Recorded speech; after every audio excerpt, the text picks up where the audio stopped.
자, 오늘 성령적 신앙의 현주소 세 번째입니다. 나의 신앙이 나의 방식이 아닌 하나님의 방식, 제목으로 말씀을 드립니다. 우리가 하나님을 섬기는 방식은 크게 두 가지입니다. 내 방식 그리고 하나님의 방식, 이 두 가지입니다. 자, 우리는 흔히 생각하기를 하나님 방식은 다 똑같다라고 생각을 합니다. 그런데 사실은 엄밀히 따지면 두 가지로 나눌 수 있다는 것입니다. 내 방식으로 하나님을 섬길 수 있고 하나님의 방식으로 하나님을 섬길 수도 있다는 것입니다.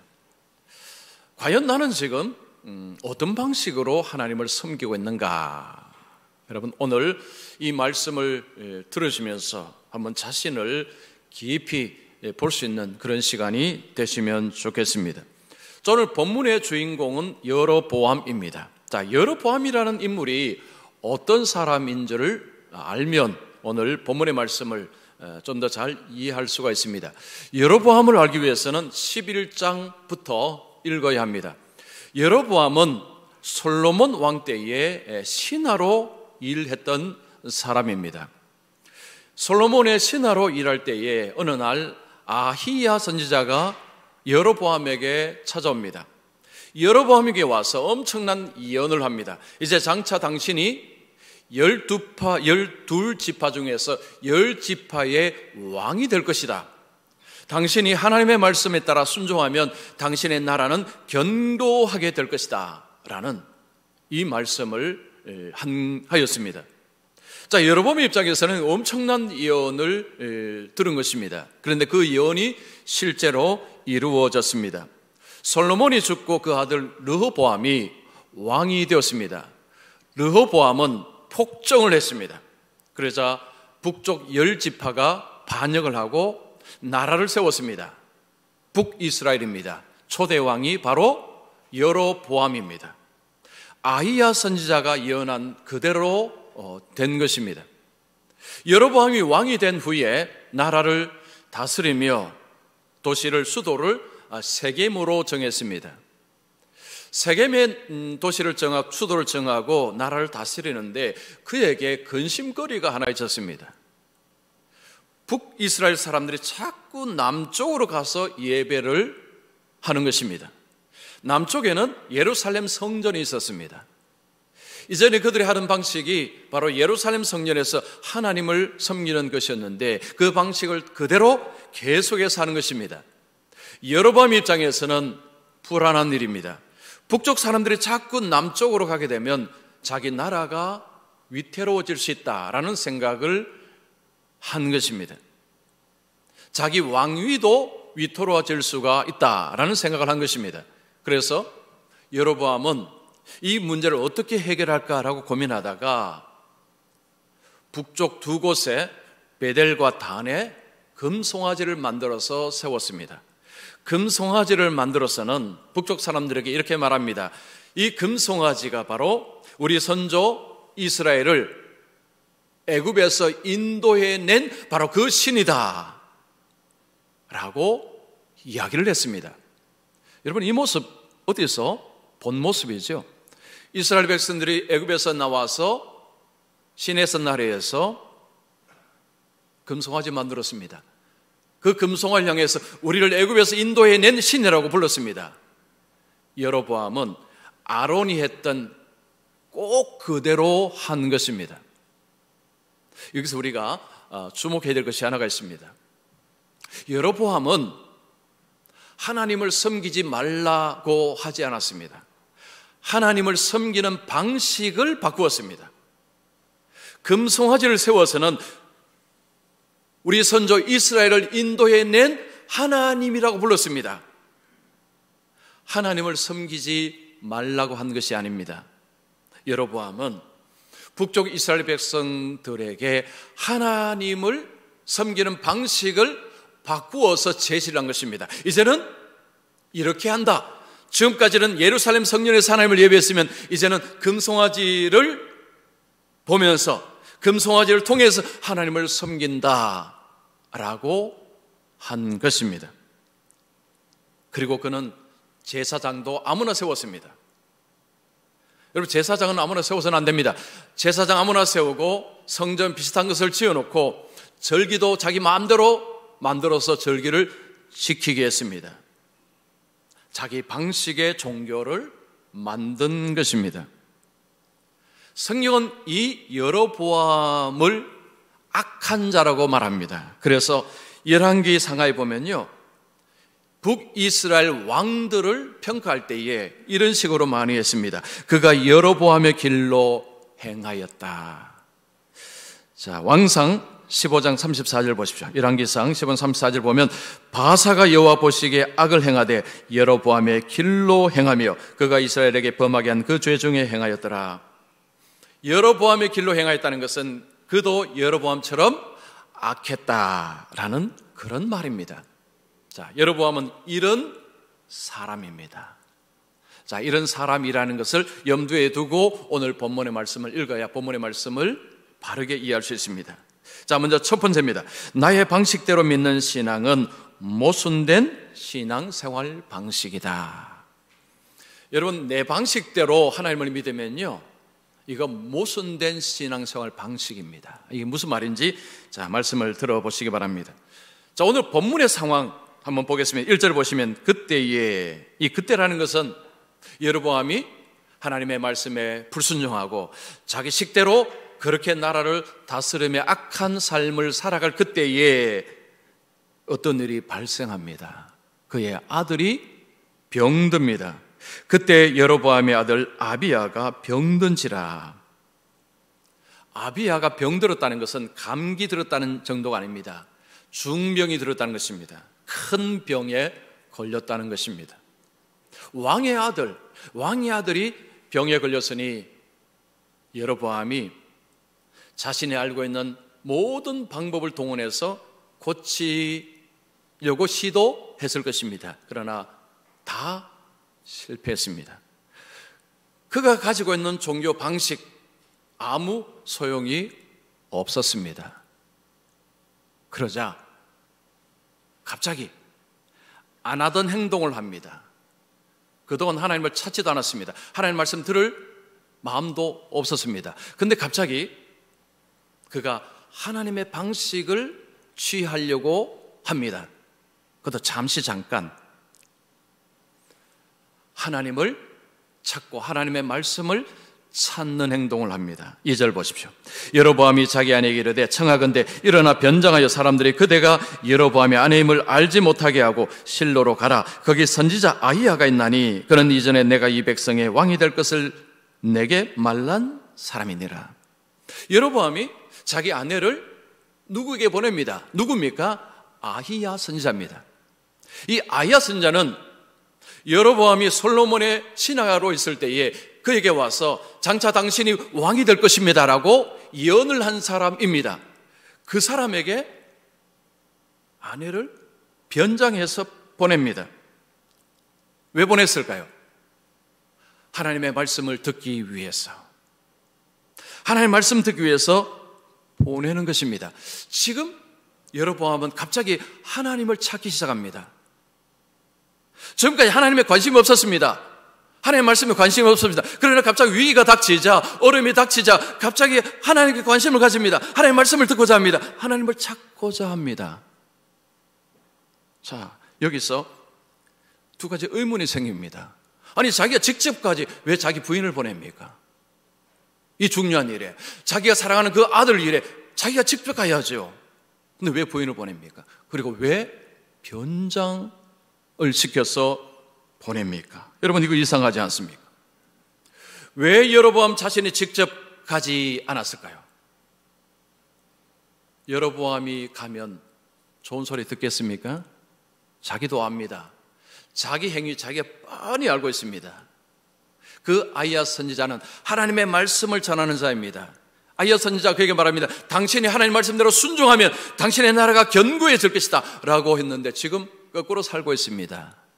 선지자의 책망을 듣는 것은 뻔한 사실입니다. 부담스러운 거죠. 이럴 때는 보통 자기가 안 가고 부인 보냅니다. 자기가 가기 부담스러운 자리는요, 그렇게 해서 부인을 보내는 것입니다. 만약에 여로보암이 자신이 이제 내가 이렇게 살아서는 안 되겠다 생각하고 삶을 바꿀 의향이 있었다면 자기가 갈 것입니다. 가서 이제는 내가 새롭게 살겠습니다. 이제는 내가 하나님의 말씀대로 살겠습니다 라고 하고 찾아갈 것입니다. 그런데 여로보암은 그럴 만한 생각이, 그럴 생각이 하나도 없었다는 것입니다. 즉 자기 방식을 바꿀 의도가 전혀 없었다는 거죠. 지금 잠시 필요해서 찾을 뿐이지 나는 내 방식대로 살겠다는 것입니다. 자, 그리고 부인은 왜 변장시켜 보냈습니까? 같은 맥락입니다. 부인이 만약에 그냥 왕비 차림으로 가게 되면, 사람들이 그 모습을 보게 되면 어떤 생각을 할까요? 여로보암은 하나님 찾지 않는 사람입니다. 자기 방식대로 그렇게 살던 사람인데, 근데 갑자기 하나님을 찾는 모습을 보여주면 뭘 의미하는 것입니까? 내 방식이 틀렸다, 내 방식이 옳지 못하다는 것을 공적으로 드러내는 것입니다. 사람들에게 다 드러내는 것입니다. 그러면 자기가 지금까지 걸어온 그 모든 것을 다 부정하는 것입니다. 그래서 변장시켜서 보냅니다. 자, 아내를 보낼 때에 그냥 보내지 않습니다. 선물을 손에 쥐어서 보냅니다. 3절 보십시오. 그대의 손에 떡 10개와 과자와 꿀 한 병을 가지고 그에게로 가라. 그 당시에 사람들은 선지자를 찾아갈 때에 보통 선물을 가지고 찾아갔다고 합니다. 하나님의 말씀을 듣기 위해서 갈 때 빈손으로 가지 않았다는 것입니다. 자, 그런데 여기서 우리가 봐야 될 것이, 이 선물이 과연 왕비가 가지고 갈 만한 선물인지 아니면 보통 사람들이 가지고 갈 선물인지를 보십시오. 선물이 굉장히 소박합니다. 왕비가 왕이 주는 선물은 아닙니다. 지금 모습을 위장을 했죠. 변장했습니다. 거기다가 선물이 만약에 엄청난 선물을 가지게 되면 그 변장 아무 의미가 없습니다. 완벽한 위장을 위해서 보통 사람들이 가져가는 선물을 가지고 지금 간 것입니다. 아브라함의 잔꾀입니다. 아브라함이 여로보암이 지금 잔꾀를 부리는 것입니다. 그러면서 그들이 뭘 기대합니까? 3절 중반절을 보십시오. 그가 그들에게 이 아이가 어떻게 될지를 알게 하리라. 당신이 변장해서 가서 평민처럼 이야기하고 아들 이야기를 하면 그 선지자가 이 아이에 대해서 이야기해 줄 것이다. 그 이야기를 듣고 오라는 것입니다. 여기서 모순을 봅니다. 여로보암은 하나님의 말씀에 아무 관심이 없는 사람입니다. 하나님께도 관심이 없습니다. 자기 방식대로 그냥 그렇게 살아갑니다. 그렇게 믿습니다. 그런데 갑자기 아내를 보내서는 하나님 말씀 듣고 와라는 것입니다. 그자가 하나님 말씀을, 아이에 대한 그 말씀을 전해줄 것이다. 그 말씀 듣고 오라는 것입니다. 이게 무슨 말입니까? 그 말은 맞다는 것이요. 그 말대로 된다는 것입니다. 그 말은 신뢰할 만하다는 것입니다. 그런데 지금 자기는 하나님 말씀대로 살지 않습니다. 이거 모순 아닙니까? 아니, 그 하나님의 말씀을 귀담아 듣는다면 지금도 자기 말씀대로 살아야 되죠. 그런데 지금은 하나님의 말씀대로 살 생각이 조금도 없습니다. 그런데 아들이 아프자 지금 아이에게 가서 하나님이 무슨 말씀하는지 아이가 말할 것이다. 그 말 듣고 오라. 그 말은 믿을 수 있다는 것입니다. 세상에, 여러분, 이런 모순이 어디 있습니까? 자기 방식대로, 여러분, 내 방식대로 하나님을 믿는 삶 속에 이런 모순이 있다는 것입니다. 여러분, 여로보암을 보면서 혹시 자신이 보이지 않습니까? 그 속에 내가 들어있지 않습니까? 여로보암은요, 그냥 옛날에 그냥 살았던 한 인물 정도가 아니고 오늘날 사람들, 아니 우리를 보여주는 거울입니다. 거울. 이게 남 이야기 아니에요. 우리 이야기라는 것입니다. 나 이야기가 될 수 있습니다. 내 이야기가 될 수 있습니다. 여러분이 만약에 여러분 방식대로 하나님을 섬기고 있다면 바로 여러분의 이야기 되는 것입니다. 그런데 우리 모두는요, 나는 안 합니다라고 할 만한 큰 소리 칠 사람이 얼마나 될까요? 우리는 우리 편한 방식대로, 내 편리한 대로, 내 유익을 따라서, 내 방식대로 하나님을 섬기다가 뭔가 위기가 닥치고 고난이 닥치면 그제서야 하나님께 나와 하나님 하고 하나님을 찾고 말씀을 찾고 하는 이런 모습들, 여러분 우리 속에 있지 않습니까? 우리가 하나님의 말씀을 들을 때에 하나님의 은혜, 하나님의 사랑, 하나님의 위로하면요, 거기다가 아멘을 크게 합니다. 아멘, 아멘 합니다. 그런데 거룩하게 사셔야 됩니다. 헌신하셔야 됩니다. 충성하셔야 됩니다. 라고 하면 아멘을 잘 못해요. 아멘을 하려고 하니 책임은 져야 되겠고, 지금까지 살던 방식은 이렇게 살 수는 없고, 만약에 은혜, 사랑, 구원 이런 데는 관심이 많은데 헌신, 충성, 거룩 여기는 여러분이 외면하신다면 여러분은 지금 자기 방식대로 하나님을 섬기고 계신 것입니다. 예수님께 어느 날 부자 청년이 왔습니다. 이분은 영생에 대해서 관심이 정말 많습니다. 예수님, 어떻게 해야 영생을 얻습니까? 예수님 그에게 이런저런 이야기를 하고 마지막에 그에게 너가 가진 그 재물을 팔아서 가난한 자에게 주고 나를 따르라 하겠습니다. 그때 부자는 근심하여 떠나버렸습니다. 마태복음 19장 20절 22절 보십시오. 21절 22절입니다. 예수께서 이르시되 내가 온전하고자 할진대 가서 내 소유를 팔아 가난한 자들에게 주라. 그리하면 하늘에서 보화가 내게 있으리라. 그리고 와서 나를 따르라 하시니 그 청년이 재물이 많음으로 이 말씀을 듣고 근심하며 가니라. 근심하며 가니라. 이게 무슨 말입니까?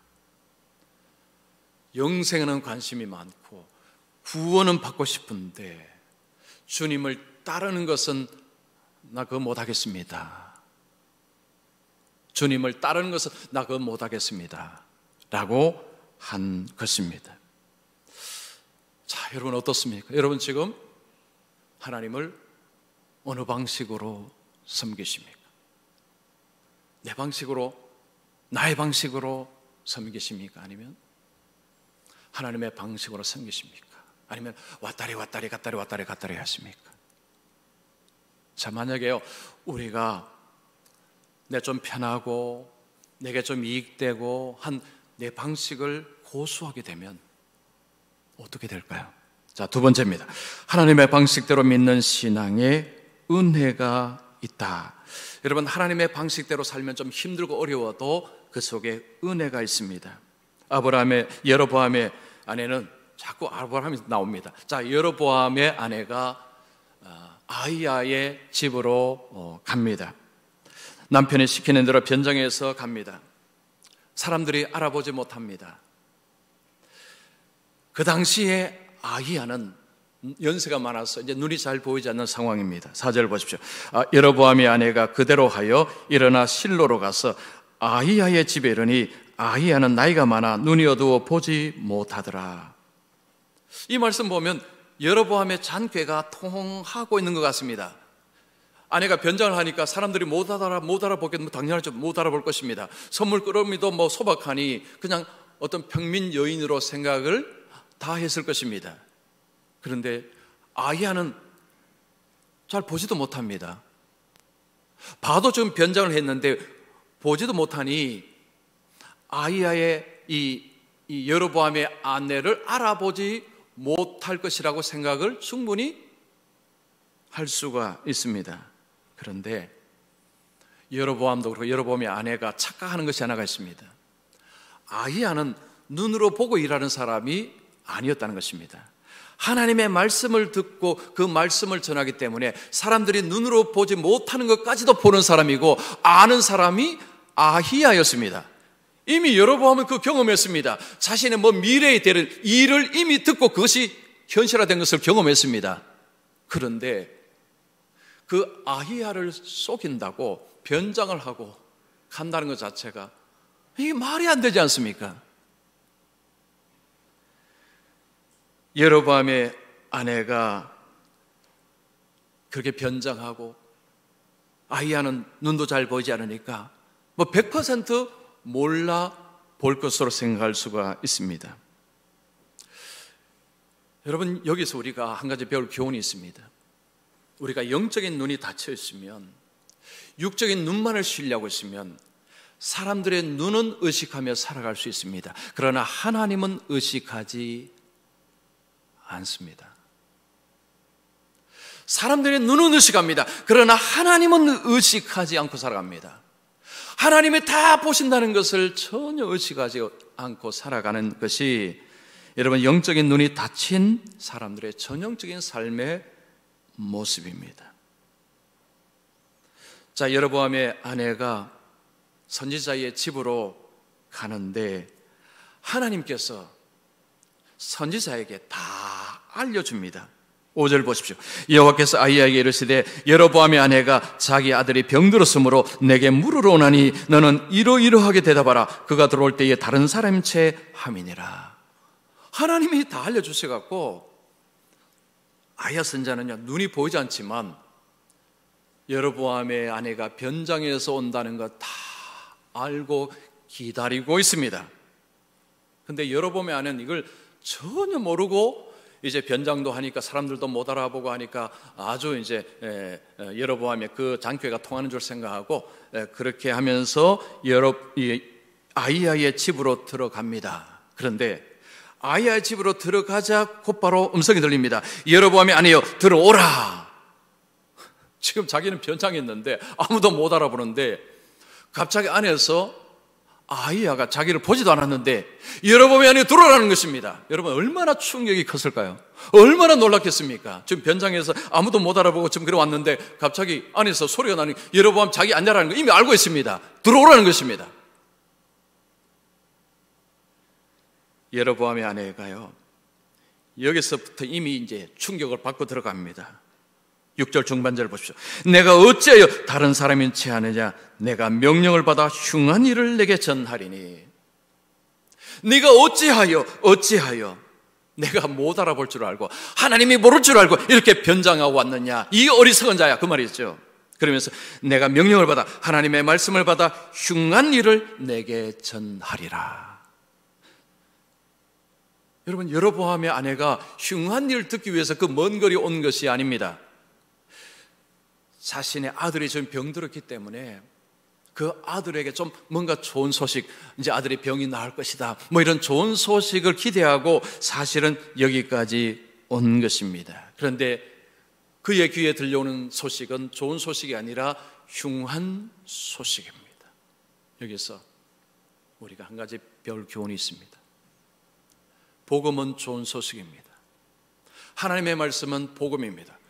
복음을 거절할 때 그 다음에 들려오는 소식은 흉한 소식뿐입니다. 여러분, 인생이 복음을 거절하고 하나님의 말씀을 거절할 때에 그 다음에 받아들 소식은 흉한 소식이라는 것입니다. 흉한 소식뿐입니다. 하나님은 여로보암의 잔꾀에 속을 분이 아니십니다. 흉한 소식은 재앙의 소식입니다. 저주의 소식입니다. 이 재앙의 소식을 말씀하는데 먼저 하나님이 여로보암에게 베푸신 은혜가 얼마나 큰지를 이야기합니다. 여러분 7절 8절을 보십시오. 가서 여로보암에게 말하라. 이스라엘의 하나님 여호와의 말씀이 내가 너를 백성 중에서 들어 내 백성 이스라엘의 주권자가 되게 하고 나라를 다윗의 집에서 찢어내어 내게 주었거늘. 여로보암이 왕이 된 것은 여로보암의 실력 탓이 아닙니다. 그의 능력 때문이 아닙니다. 하나님께서 그에게 나라를 주신 것입니다. 그 왕위는 자기 힘으로 올라간 자리가 아닙니다. 하나님이 그에게 주신 자리가 그 왕의 자리였습니다. 그런데 여로보암은 마치 자기 힘으로 자기 능력으로 된 것처럼 생각하고 하나님을 싹 무시하고 자기 방식대로 그렇게 살아온 사람입니다. 하나님은 그의 죄를 지적합니다. 8절 9절을 보십시오. 너는 내 종 다윗이 내 명령을 지켜 전심으로 나를 따르며 나 보기에 정직한 일만 행하였음과 같지 아니하고 내 이전 사람들보다 더 악을 행하고 이전 사람들보다 더 악을 행했다는 것은 너는 극악무도하다는 표현입니다. 가서 너를 위하여 다른 신을 만들며 우상을 숭배했고 그것을 하나님이라고 했는데 하나님 지금 뭐라고 말씀합니까? 다른 신을 섬겼다고 이야기합니다. 너를 위해서, 너 유익을 위해서, 너 편을 위해서 다른 신을 만들며 우상을 부어 만들며 나를 노엽게 하고 나를 내 등 뒤에 버렸도다. 하나님을 버렸는데 어떤 주석에 보니까요, 하나님을 쓰레기 버리듯이 버렸다는 것입니다. 이 표현이 나를 내 등 뒤에 버렸다는 것입니다. 여로보암은 왕이 된 후에, 자기가 왕이 된 것은 순전히 하나님의 은혜로 된 것인데 하나님을 싹 무시하고 하나님을 버렸다는 것입니다. 자기의 유익을 위해서 우상을 만들어 섬기면서 하나님을 경멸하고 하나님을 모욕했습니다. 은혜를 베푸신 하나님께 대해서 그한 행동은 배은 망덕이었습니다. 하나님을 찬양하고 하나님을 경배해야 마땅함에도 불구하고 오히려 하나님을 쓰레기 버리듯이 버려버렸습니다. 여러분 10절 11절에 하나님께서 그의 집에 내리는 재앙을 보십시오. 그러므로 내가 여로보암의 집에 재앙을 내려 여로보암에 속한 사내는 이스라엘 가운데 매인자나 노인자나 다 끊어버리되 여로보암 그 자손의 사내들 내가 다 죽이겠다는 것입니다. 어떻게 죽이는 거 보십시오. 그럼 더미를 썰어버림같이 여로보암의 집을 말갛게 썰어버릴지라. 하나님을 쓰레기 버리듯이 버렸죠. 하나님이 말씀합니다. 나는 너 집을 썰어버리겠다는 것입니다. 청소해버리겠다는 것입니다. 여로보암에게 속한 자가 성읍에서 죽은 즉, 자 그러면 사내들이 어떻게 죽는가 보십시오. 개가 먹고 들에서 먹은 즉 공중의 새가 먹으리니 이는 여호와께서 말씀하셨음이니라 하셨나니. 여로보암의 집이 초토화되는 것입니다. 사내들이 완전히 죽습니다. 그 아들 때에 이 말씀이 그대로 실현이 됩니다. 여로보암이 이 이야기를 들을 때는 아마도 몸이 부들부들 떨렸을 것입니다. 이 이야기는 공포 그 자체입니다. 하나님의 말씀이 자신의 삶을 통해서 성취된 것을 이미 자신은 경험했습니다. 아내를 통해서 이 엄청난 말씀을 들었을 때 이 말씀이 이제 실현된다는 것, 그도 알았을 것입니다. 그때 여로보암이 느꼈을 공포감, 두려움, 우리의 상상을 초월할 것입니다. 선지자는 여로보암의 아내를 보내면서 이렇게 말합니다. 12절, 너는 일어나 내 집으로 가라. 내 발이 성읍에 들어갈 때에 그 아이가 죽을지라. 성읍에 너가 들어갈 때 아들이 죽을 것이다. 아비야가 죽는 것은 우연의 사건이 아니다. 하나님께서 심판의 사건이다 라는 말씀을 하십니다. 자, 그런데 이 암울한 상황 속에서 한 줄기 빛이 보입니다. 13절은요 반전입니다. 반전. 여러분 13절 속에 하나님의 은혜가 그 속에 숨어 있습니다. 아비야가 죽는데 아비야에게는 하나님께서 은혜를 베푸십니다. 13절 보십시오. 온 이스라엘을 그를 위하여 슬퍼하며 장사하려니와 여로보암에게 속한 자는 오직 이 아이만 묘실에 들어가니니.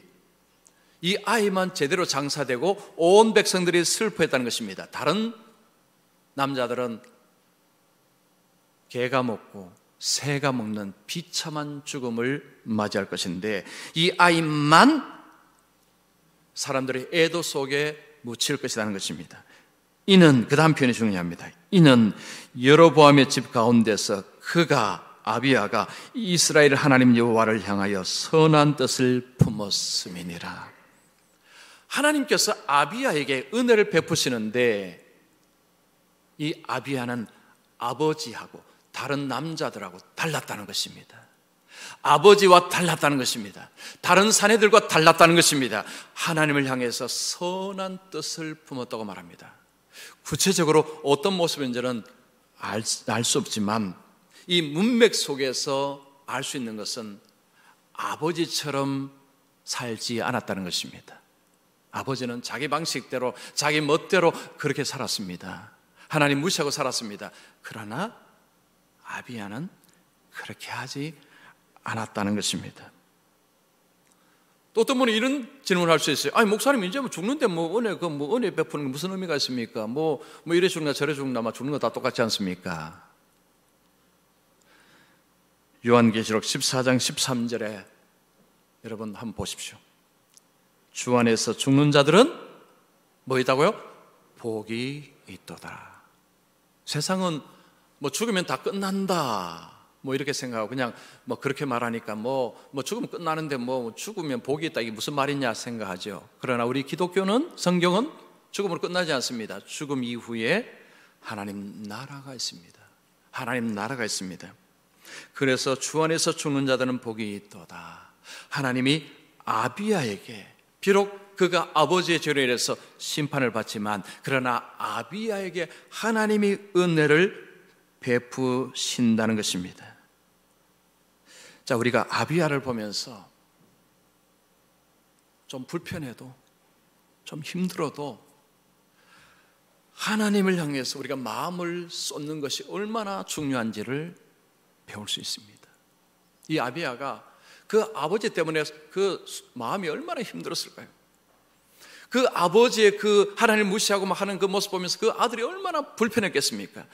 그런데도 그 아들은 그 불편한 쪽을 선택을 했다는 것입니다.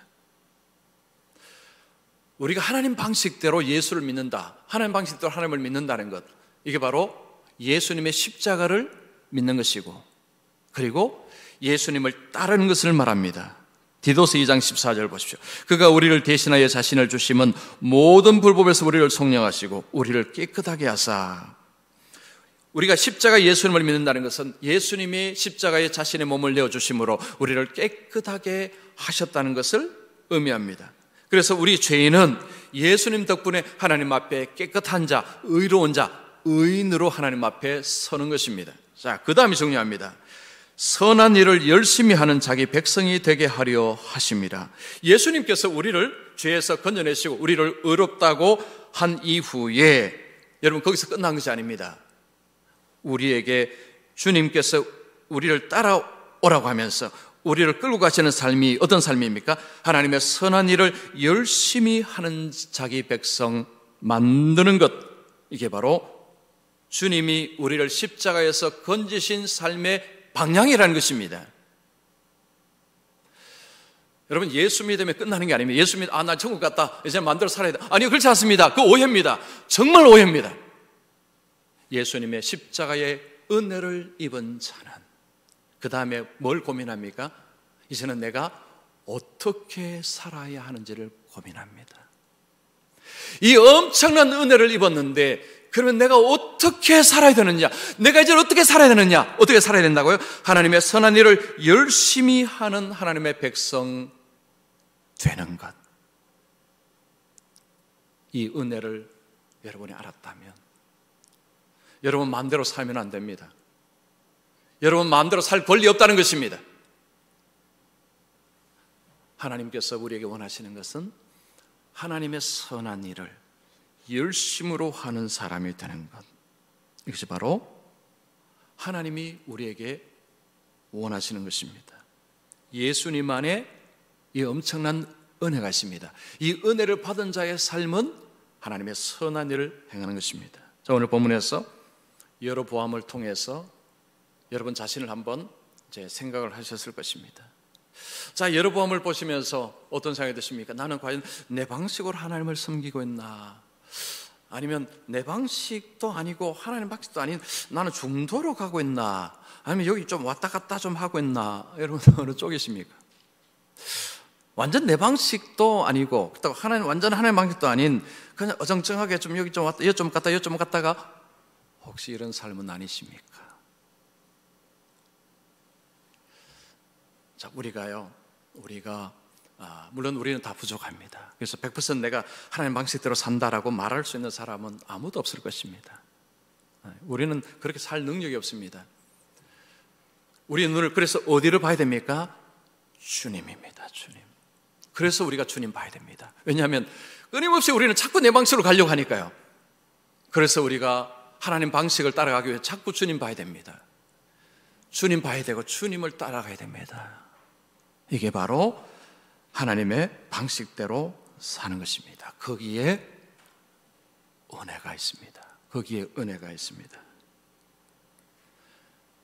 자, 많은 사람들은 결국 크게 두 가지 방식 중에 하나입니다.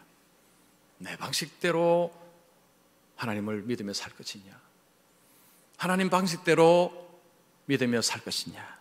결국 둘 중에 하나입니다. 자, 여러분은 어느 쪽으로, 어느 쪽에서 하나님을 섬기면서 사시겠습니까?